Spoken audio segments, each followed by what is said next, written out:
This is a day I've been looking forward to for 2.5 years.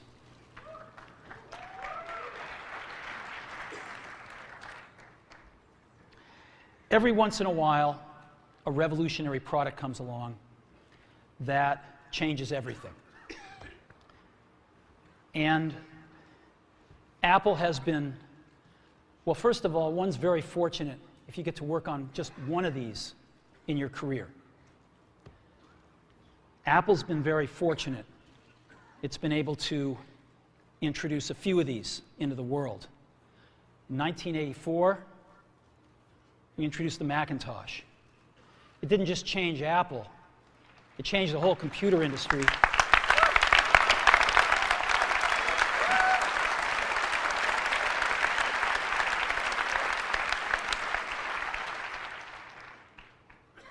In 2001, we introduced the first iPod. And it didn't just change the way we all listen to music. It changed the entire music industry. Well, today, we're introducing 3 revolutionary products of this class. The first one is a widescreen iPod with touch controls.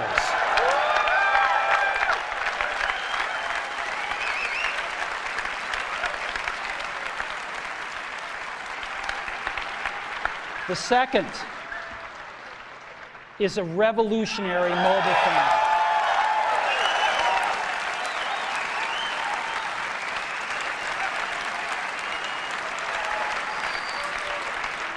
And the third is a breakthrough internet communications device. So, 3 things: a widescreen iPod with touch controls, a revolutionary mobile phone, and a breakthrough internet communications device. An iPod, a phone, and an internet communicator. An iPod, a phone. Are you getting it? These are not 3 separate devices. This is one device. And we are calling it iPhone. Today, Apple is going to reinvent the phone. And here it is.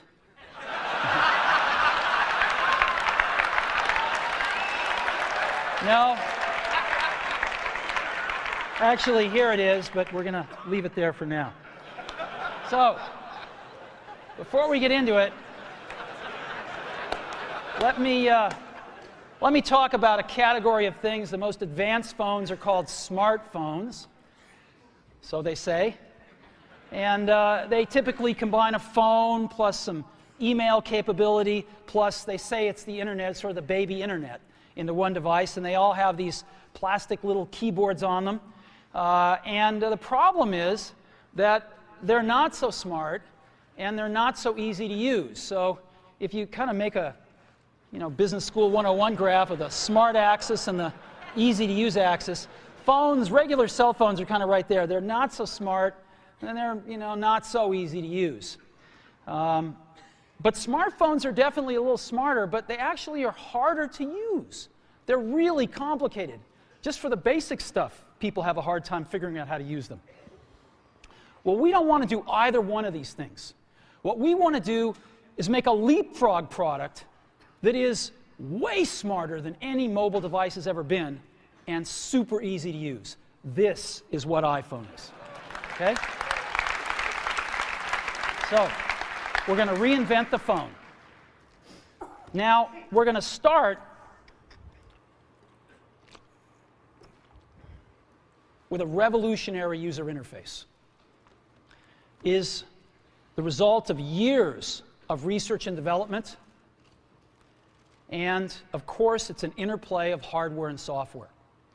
Now, why do we need a revolutionary user interface? I mean, here's 4 smartphones, right? Motorola Q, the BlackBerry, Palm Treo, Nokia E62, the usual suspects. And what's wrong with their user interfaces? Well, the problem with them is really sort of in the bottom 40 there. It's this stuff right here. They all have these keyboards that are there whether you need them or not to be there. And they all have these control buttons that are fixed in plastic and are the same for every application. Well, every application wants a slightly different user interface, a slightly optimized set of buttons just for it. And what happens if you think of a great idea 6 months from now? You can't run around and add a button to these things. They're already shipped. So what do? It doesn't work because the buttons and the controls can't change. They can't change for each application, and they can't change down the road if you think of another great idea you want to add to this product. Well, how do you solve this?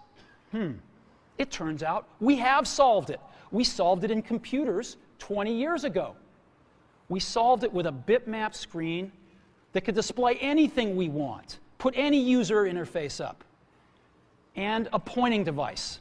We solved it with the mouse, right? We solved this problem. So how are we going to take this to a mobile device? Well, what we're going to do is get rid of all these buttons and just make a giant screen. A giant screen. Now, how are we going to communicate this? We don't want to carry around a mouse, right? So what are we going to do? We're going to touch this with our fingers. And we have invented a new technology called multi-touch, which is phenomenal. It works like magic.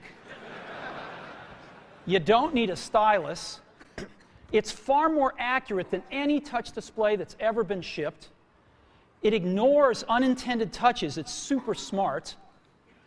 You can do multi-finger gestures on it. And boy, have we patented it.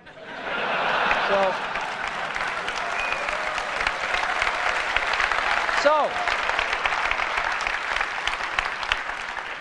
we've been very lucky to have brought a few revolutionary user interfaces to the market in our time.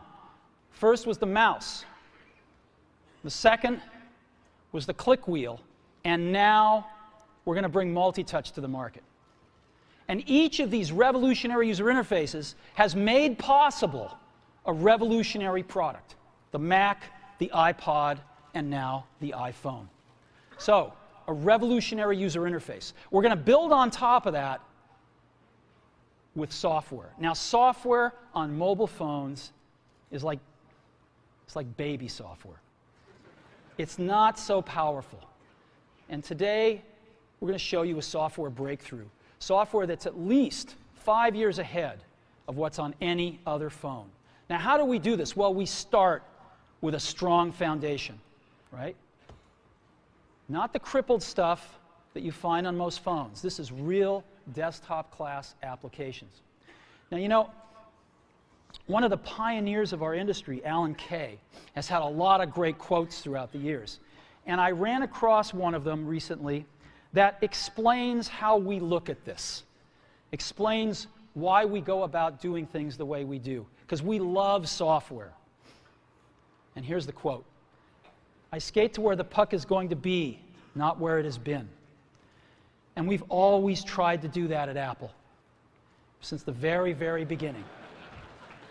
And we always will. So thank you very, very much for being a part of this.